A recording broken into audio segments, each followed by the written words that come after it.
सिवाय दोस्तों, आप सभी को मकर संक्रांति की हार्दिक शुभकामनाएं।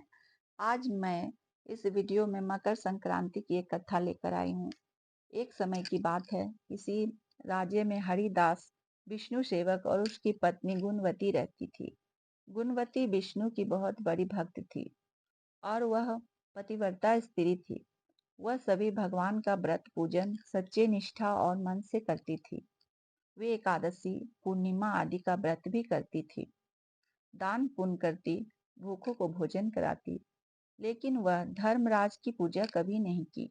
एक दिन गुणवती मृत्यु को प्राप्त हुई और उसके कर्म के अनुसार धर्मराज के दूत उसे आदर के साथ विमान पर बैठाकर धर्मराज के पास ले गए, जहां उसने देखा कि उस लोक के 4 द्वार थे।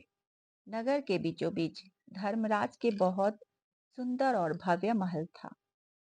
उसने सिंहासन पर धर्मराज विराजमान थे और बगल में चित्रगुप्त जी बैठे थे, जो मृत व्यक्ति का लेखा जोखा धर्मराज को सुनाते हैं।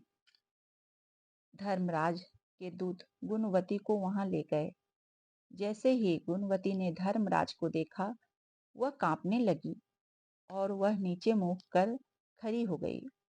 जब चित्रगुप्त जी गुणवती के पास पाप पुण्य का लेखा जोखा सुनाया, धर्मराज की गुणवती की भक्ति देखकर बहुत प्रसन्न हुए, लेकिन उनके चेहरे पर कुछ उदासी थी। गुणवती ने धर्मराज से पूछा, प्रभु, आप इतना उदास क्यों हैं? तो धर्मराज ने कहा कि धरती पर तुमने बहुत अच्छे कर्म किए हैं और सभी देवी देवताओं की पूजा भी निष्ठा पूर्वक किया, लेकिन तुमने मेरी पूजा कभी नहीं की और ना मेरे नाम का दान्य पुण्य कभी किया। तभी गुणवती बोली, प्रभु, मेरा अपराध क्षमा करे। मैं आपकी पूजा उपासना की विधि नहीं जानती थी।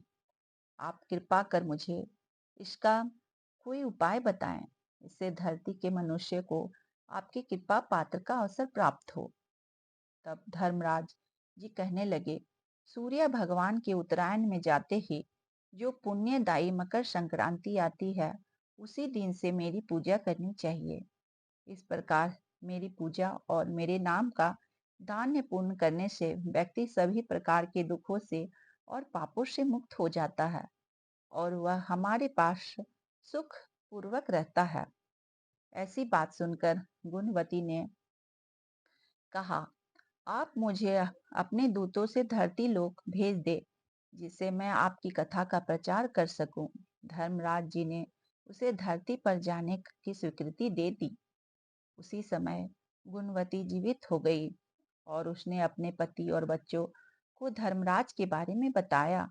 गुणवती अपने पति और बच्चों के साथ मकर संक्रांति के दिन से पूजा पाठ पूरे विधि विधान से किया और साथ साथ दान पुण्य भी किया और साल भर उसने यह किया और सभी दुखों को भोगने के बाद वह मृत्यु को प्राप्त हुई, तो उसे आदर पूर्वक स्वर्ग ले जाया गया और सभी देवी देवताओं ने गुणवती का आदर पूर्वक सम्मान किया।